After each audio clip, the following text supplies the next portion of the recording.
पंढरपूर पासून अवघ्या 15 मिनिटांच्या अंतरावर पंढरपूर करकंब रस्त्यावर धोत्रेज ग्रँड प्रायव्हेट लिमिटेड घेऊन आले आहेत पंचतारांकित सुविधांनी युक्त हॉटेल ग्रँड। तसेच पुण्या मुंबईच्या धर्तीवर सर्व सुविधांनी युक्त hotel Shriyash restaurant, veg non veg permit room bar, प्रशिक्षित कुक व होस्टिंग सेवा हॉटेल ग्रँड मध्ये उपलब्ध आहेत। 50 एसी रूम्स, 3500 स्क्वेअर फुटाचा सुसज्ज बकवेट हॉल, भव्य एसी सूट्स, टेरेस गार्डन, भव्य लॉन आणि चेंजिंग रूम सहित स्विमिंग टँक, प्रशस्त पार्किंगची सुविधा। पंढरपूर नजीक असलेल्या हॉटेल ग्रँड या सुसज्ज आणि पंचतारांकित सुविधांनी युक्त hotel grand, hotel Shriyas restaurant, veg non veg permit room बार, पंढरपूर करकंब रोड। संपर्क 02186 24 22 45। ताज्या घडामोडी पाहण्यासाठी PVN म्हणजेच पंढरी वार्ता न्यूज या चॅनलला सबस्क्राईब करा।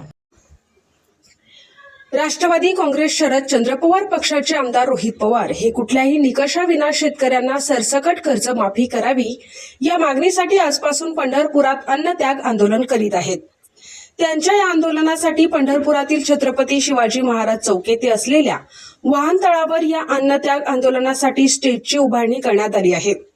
रोहित पवार हे ज्या ठिकाणी अन्नत्याग आंदोलन करणार आहेत तो परिसर प्रचंड वर्दळीचा असून अशातच अधिक महिना सुरू असल्याने भाविकांची प्रचंड गर्दी पंढरपुरात होत असताना रोहित पवार यांनी टिळक स्मारक मैदान येथे आंदोलन करावे असा आग्रह प्रशासनाकडून धरला जाताना दिसून आला होता। परंतु रोहित पवार हे याच ठिकाणी आंदोलन करण्यावर ठाम होते आणि त्यामुळे प्रशासनाकडून या आंदोलन स्थळाच्या रस्त्याकडील बाजूस पांढरे पडदे लावण्याची सूचना देण्यात आली आहे।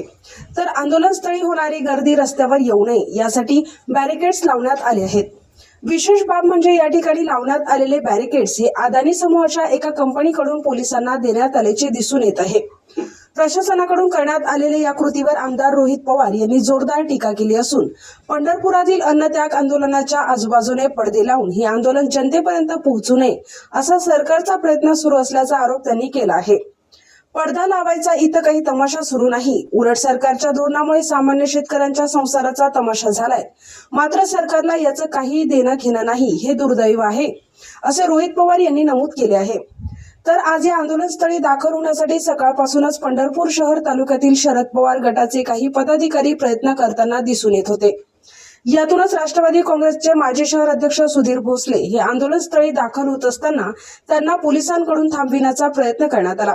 शेवटी स्टेजच्या बाजूला उपस्थित असलेले नागेश फाटे यांनी पुढे येऊन दुसऱ्या बाजूने माजी शहर अध्यक्ष सुधीर भोसले यांना आंदोलनस्थळी नेण्यात आल्याचे दिसून आले।